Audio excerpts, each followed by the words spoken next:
최근 미국 베스트셀러 작가로 알려진 마크 맨슨이 한 영상을 유튜브에 올렸습니다. 장안의 화제가 되었습니다. 제목이 이렇습니다. 나는 세계에서 가장 우울한 나라를 여행했다. 그런데 단 6일 만에 50만 회 조회수를 기록했고 댓글이 2,500개 달렸다는 것입니다. 자, 묻습니다. 나는 세상에서 가장 우울한 나라를 여행했다. 어느 나라를 여행한 거예요? 예? 어떻게 하셨어? 기사를 보았나요?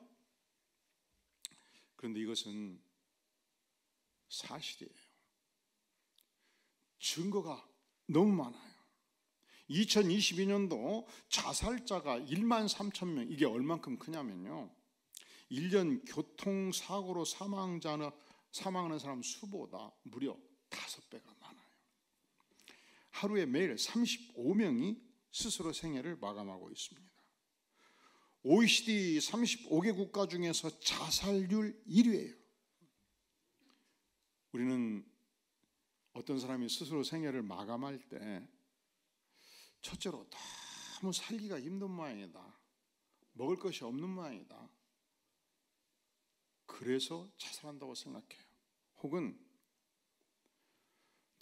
너무 질병의 고통이 커서 견딜 수 없어 그러는 모양이다. 아니에요. 유명한 인물들도 목숨을 던집니다. 한때 이 여배우 순위 1위에 속했던 최신실 씨 자살로 생애를 마감했습니다. 그의 남편 유명한 야구선수였던 조성민도 자살로 마감을 했습니다.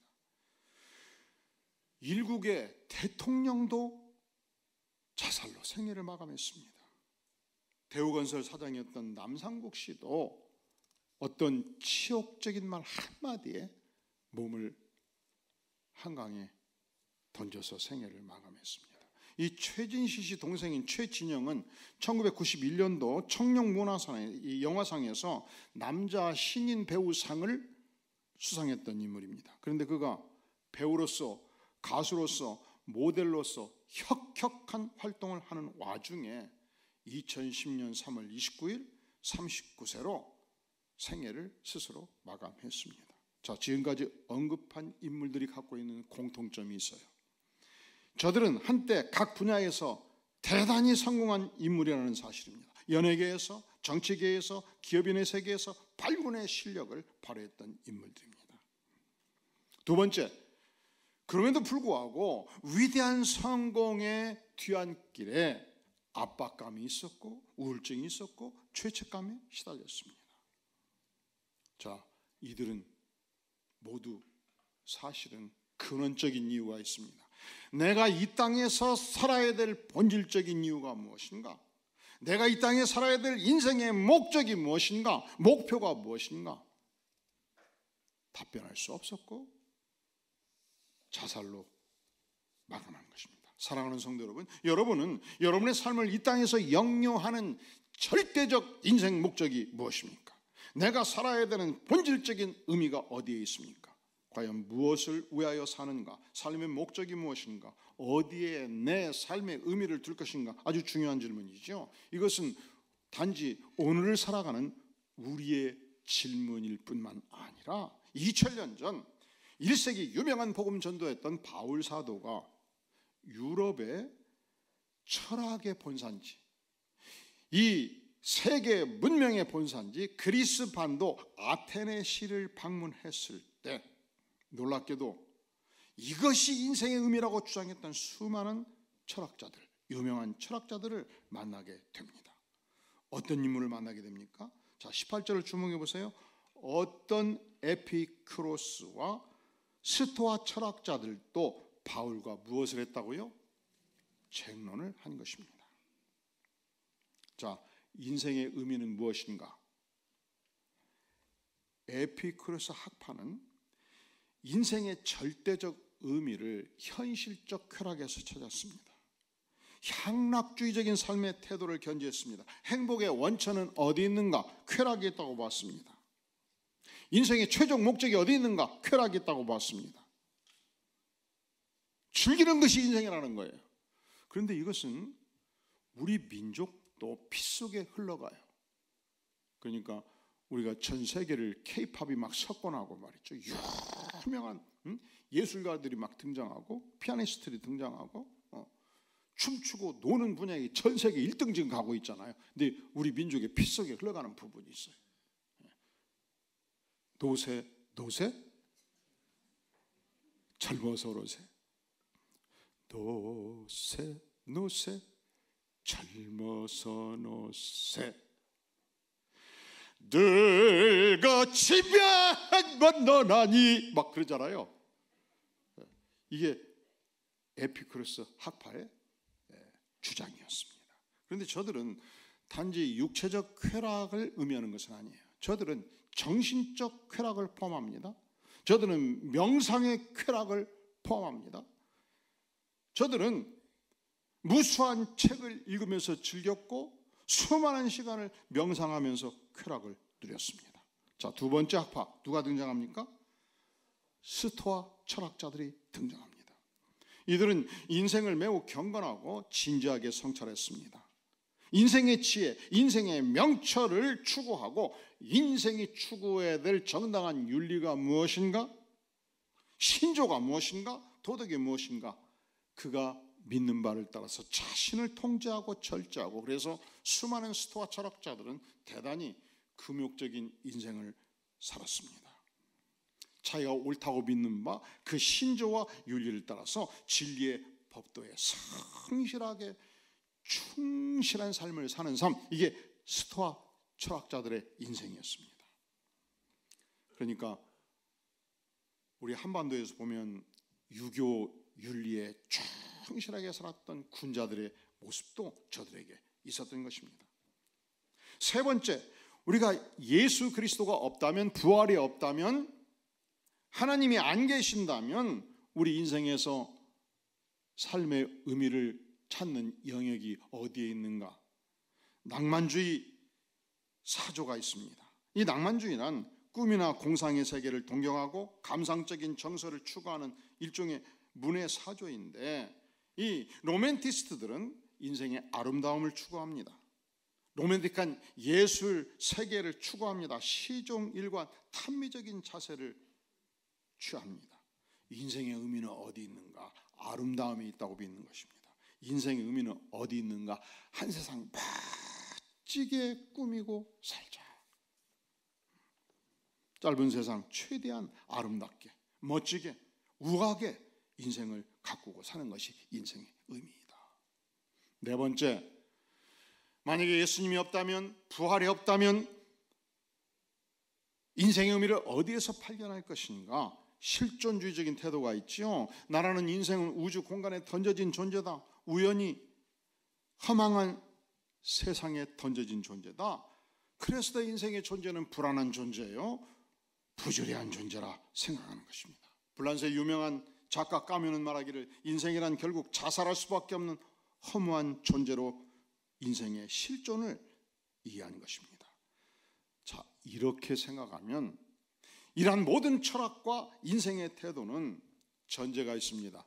인간은 죽음 앞에 갇혀 있는 존재고, 인간은 죽음 앞에 무력한 존재고, 그래서 인생은 죽음을 향해서 한 발자국 한 발자국 나아가는 존재라는 사실을 전제하고 있습니다.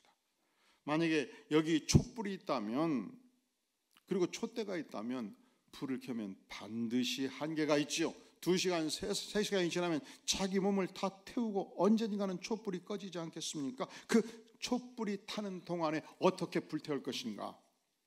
에피쿠로스 학파, 쾌락주의자들은 뜨겁고 강하게 불꽃을 일으킬 것입니다. 스토아 학파는 아무리 바람이 부어도 온몸으로 바람을 막아가면서 이 촛불이 똑바로 불타오도록 마지막까지 견제할 것입니다.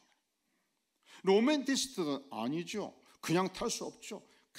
가장 우아하고 아름답게 흔들리면서 불을 태우고 아름다운 꽃을 만들어가면서 불을 태우지 않겠습니까? 실존주의자들은 촛불의 영혼이 촛불로부터 빠져나옵니다. 그리고 영원히 촛불 밖에서 자신을 관찰합니다. 나는 언젠가는 이 실존이 끝나는 존재다. 자신의 존재를 관조하고 응시하면서 인생이란, 촛불의 인생이란 비참하구나, 허무하구나, 언젠가는 사라질 존재요, 나는 던져진 존재요, 무의미한 존재라고 곱씹는 인생 태도라 말할 수 있습니다.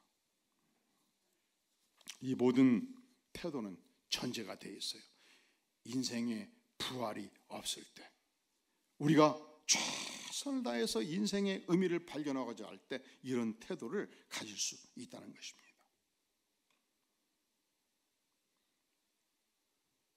그런데 저들을 향해서 바울은 무엇을 증거하고 있습니까?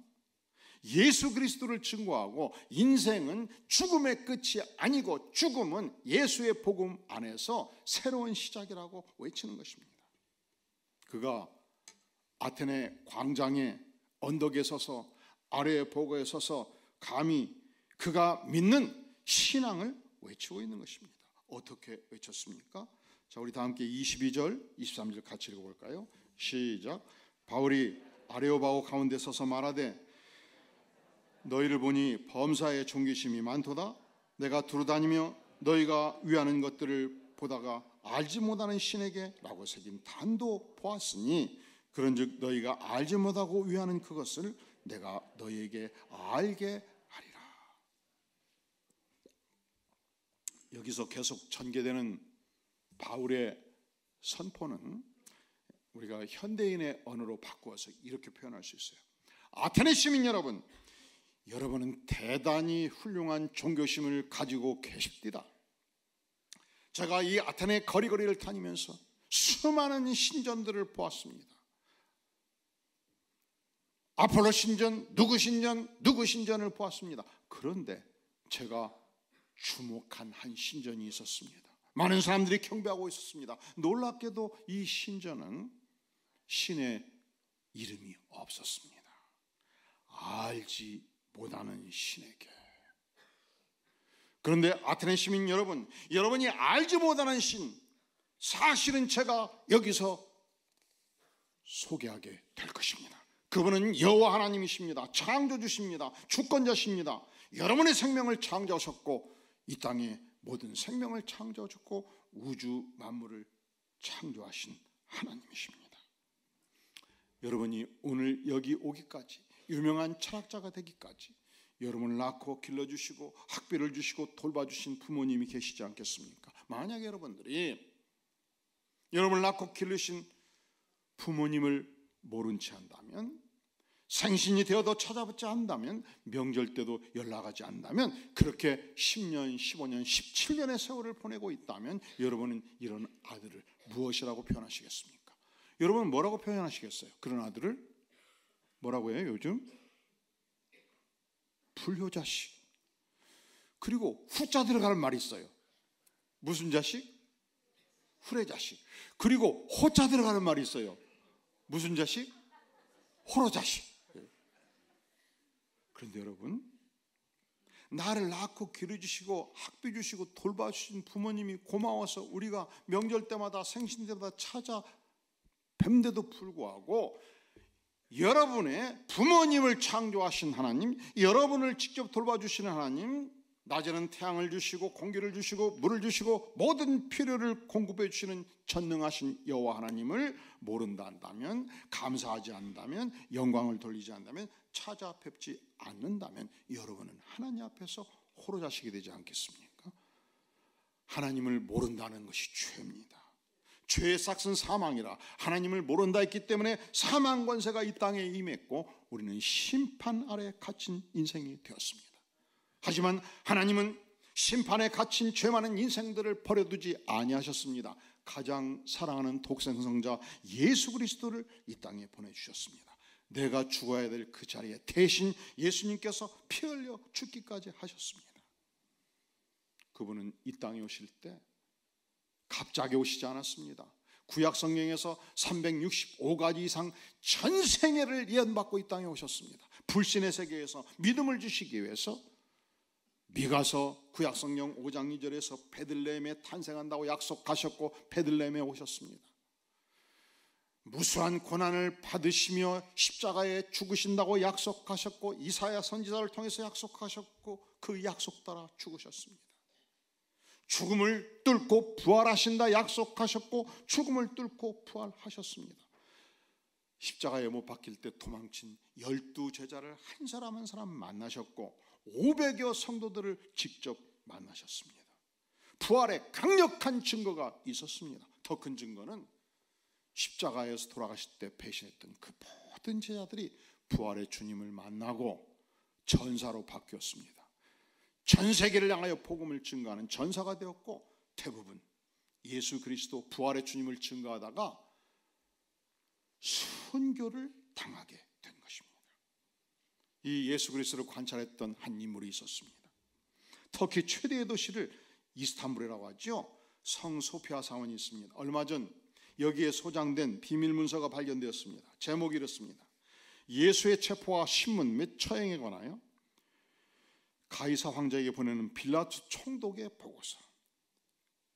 각하께 문안드립니다. 제가 다스리는 지역에서 최근 수년 동안 일어난 사건은 나라의 운명까지도 변하게 할지 모르는 일이기에 각하께 소상히 알려드리고자 합니다. 원하지는 않았지만 폭동이 걱정되어 희생양으로 예수라는 청년을 십자가에서 처형했습니다. 그리고 다 끝난 줄 알았는데 더 큰 혼란에 빠지게 되었습니다. 그 이유는 예수 그가 부활했기 때문입니다. 무덤은 텅 비었고 제자들은 예수의 부활을 전파하고 있습니다. 예수의 생애는 마치 진흙이 토기장이 손에 있듯 모든 것이 그의 손에 있음을 증명하고 있습니다. 따라서 저는 그의 주장이 사실일 수밖에 없다고 감히 말씀드립니다. 본디오 빌라도. 예수 그리스도의 부활을 우리가 믿을 때 부활의 인생이 갖는 놀라운 특징이 있습니다. 그것은 첫째로 우리의 생애가 지상으로 끝나지 않기 때문에 영생을 소유하고 있기 때문에 이 땅에서 영생을 소망하며 노래하는 인생으로 바꿔집니다. 사랑하는 성도 여러분, 지상의 모든 인생은 결국은 둘 중에 하나예요. 첫째로 죽음 아래 갇힌 인생이냐, 부활의 인생이냐. 죽음 아래 갇힌 인생은 어둡습니다. 절망입니다. 희망이 없습니다. 부활의 인생은 소망이 있습니다. 영생을 찬양하며 노래합니다. 영생을 주신 하나님께 감사와 영광을 드립니다. 그리고 우리에게 부활이 있을 때 어떤 인생의 생애의 태도를 갖든지 소망으로 바꿔지는 것입니다. 우리가 영원히 주님과 더불어 산다고 알면 이 땅에서 성실하게 스토아적인 삶을 산 그 생애 자체가 정금처럼 빛나게 될 것입니다. 아름다움을 추구하는 이 낭만이 예수 그리스도 안에서 아름답게 꽃피울 것입니다. 허무와 절망과 상처와 고통이 사라지는 인생이 될 것입니다. 예수님은 죽음을 뚫고 부활하셨습니다. 예수님은 죽음을 이기고 부활하셨습니다. 예수님이 부활했으니 나도 믿음 안에서 부활하는 것입니다. 두 번째, 우리가 예수의 부활을 믿으면 행복한 인생으로 바꿔지는 것입니다. 왜냐하면 인생의 끝이 죽음이 아니고 죽음은 영생의 새로운 시작인 걸 알기 때문에 그랬습니다. 그리고 죽음이 영원한 생명의 시작인 만큼 지상의 삶의 과정도 행복한 인생으로 바꿔지는 것입니다. 아무리 지상에서 고난이 깊다 할지라도 믿음으로 극복할 의지를 갖습니다. 존 록펠러를 기억하나요? 그는 오늘날도 미국 최대의 갑부 가문입니다. 그는 어린 시절 어머니로부터 철저한 신앙교육을 받았습니다. 항상 예배 때마다 앞자리에 앉아서 예배를 드리도록 교육을 받았습니다. 그런데 그가 청년기를 지나면서 신앙을 버려요. 세상에 빠져요. 돈이 최고인 줄 알고 모든 재능을 돈 버는 데 쏟아붓습니다. 그가 1870년 31살 되었을 때 스탠다드 오일 석유회사를 설립하고 확장하기 시작하는데 이 경쟁자들을 무자비하게 파괴시켜가면서 파산시켜가면서 모든 미국의 석유 회사들을 석권해버립니다. 95%를 장악합니다. 독점 재벌로 우뚝 서게 된 것입니다. 당시 루스벨트 대통령이 이 독점 재벌의 폐해를 막기 위해서 독점 방지법을 만들기까지 하는데 이 록펠러 재산을 자세히 파악하다가 아주 이런 무시무시한 글귀를 남겨요. 록펠러가 아무리 앞으로 선행을 한다 한들 그가 부를 축적하기 위해서 저지른 악행을 다 갚을 수는 없을 것이다. 그러니까 록펠러 생애의 전반부는 아름다운 생애입니까? 더러운 생애입니까? 그렇죠. 그런데 그가 55세가 되었을 때 불치병에 걸려서 사형 선고를 받아요. 많이 살아야 1년 산다고 말해요. 근데 이제 너무 많이 가지면 눈 감을 때 힘들어. 왜 힘들어요? 정력이도 힘들고 아깝고, 야 없으면 그냥 하나로 가버리면 쉬운데, 그리고 다 고통스러운 거예요. 어찌 내 인생이 이렇게 돼버렸냐.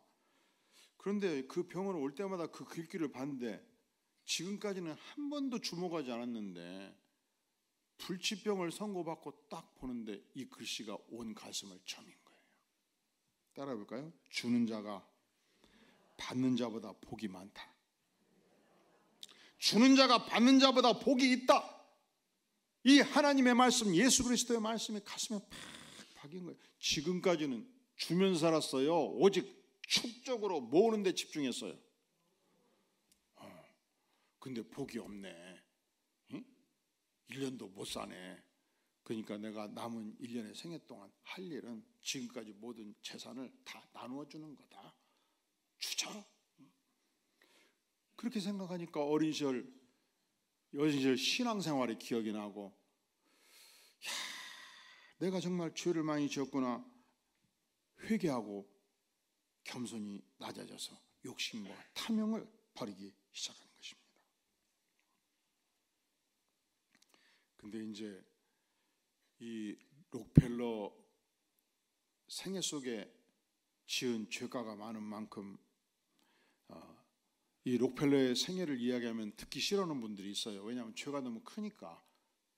혹시 그런 감정이 있는 분들에게 묻고 싶어요. 우리 예수님은 십자가에 죽으셔서도 너무 죄가 크면 용서가 안 된다. 십자가의 능력은 거기까지는 못 미친다. 십자가의 은혜가 한계가 있다. 그렇게 생각하시나요? 어떤 죄를 지었어도 예수 십자가는 죄를 녹이는 온전한 능력이 있다. 이렇게 믿으시나요? 근데 이제 인간이 너무 큰 권력이나 수천억, 그냥 수조 원 너무 많은 자산을 가지면 그 자산을 모으는 과정도 보통 일이 아니고 그 자산을 갖고 사는 것도 보통 일이 아니에요. 저희 교회에 한때 그 장관급에 계신 분들이 여럿 계셨습니다. 그리고 또 4대 재벌에 속하는 가문의 인물도, 그분은 그냥 30대부터 그냥 평생 이 사장 회장만 한 거예요. 계셨습니다. 그리고 그분들을 뵙고 만나면서 참 인격이 훌륭한 점도 있어요. 근데 또 이해가 안 되는 일들이 많아갖고 제가 아예 그냥 본격적으로 인물 조사 연구를 한 적이 있어요. 인물을 조사 연구. 예를 들어서 어느 날 갑자기 아침에 전화가 딱 와요. 9시 반에. 아, 목사님 납니다. 12시에 교회로 갑니다. 끊어버려요. 근데 저는 스케줄이 있을까요? 없을까요? 11시 누구 만나고 12시 누구 식사하고 1시 반에 일이 있고 쫙 있는데, 그래서 다시 전화를 해요. 아, 회장님 사실은 납니다. 내가 간다니까요. 끊어버려요. 그래서 연구를 시작한 거예요. 어떻게 그럴 수가 있는가. 여러분 이해가 돼야 안 돼요? 예? 안 돼야 역을 안 해서 그래야. 근데 가만히 생각해 보니까 제가 수출은행에 다닐 때 그 유도누 행장님을 단 한 번도 1대1로 만난 적이 거의 없어요. 딱 한 번 만났어요. 한 번. 500명 수출입 직원이 있는데, 그리고 행장님 그 당시 은행 내에서 주택조합을 결성했는데 은광고등학교를 인수해가지고 이제 이 은행원들이 그 몇 푼씩 모아갖고 주택을 가지려고 했는데 은광원이 부도나 가지고 막 복잡해진 거에서 은광을 인수자를 찾는 거예요. 근데 제가 미국 출장 간 일이 있을 때 이 미 서부 지역에 오늘날 한국인 중에서 최대의 재벌 누구를 어떻게 스케줄이 돼가지고 잠시 만나기로 돼 있었거든. 그것을 이 부서의 부장이 알고 이 중요한 사건이니까 행장 한번 만나면 좋겠다 해서 그때 딱 한번 만나고 만난 적이 없어요. 그리고 가만히 생각해 보니까 내가 출근을 했는데 행장이 김경섭 씨 오늘 점심 먹게 내 방으로 오게 하면 내가 스케줄이 많다고 취소하고 가야 되겠어요. 행장님 내가 이런 스케줄이 있거든요 하고 안 가야 되겠어요. 어떻게 해야 되겠어요? 출근하면 김 과장 내가 오늘 재무부 들어가야 되는데 준비해. 그러면 스케줄이 다 무너지지 않겠어요? 그렇게 20년을 살면 목사도 김 목사 오늘 내가 점심 때 갈게요 하면 다 뭉개지는 거구나. 여러분 재벌 안 된 걸 다 너무 감사하게 생각하세요. 이거 극복하기가 불가능한 것더라고. 이제 이해가 딱 돼요?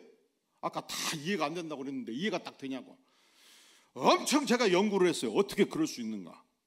그리고 와가지고 식사하고 갑자기 강원도를 가요. 나를 싣고.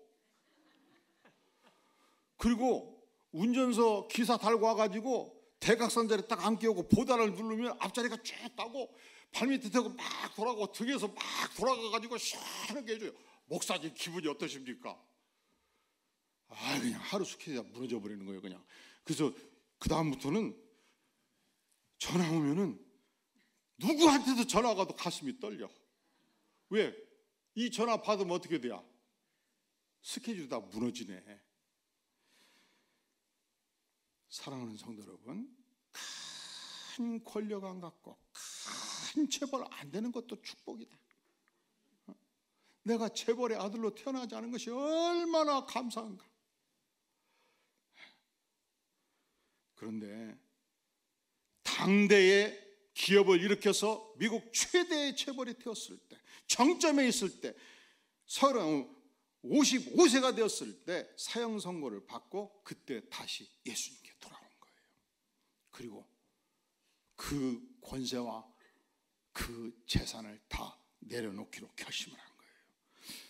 근데 이제 그 결심을 하고 딱 걷는데 앞에서 한 여인이 죽을 듯이 통곡을 하고 있어요.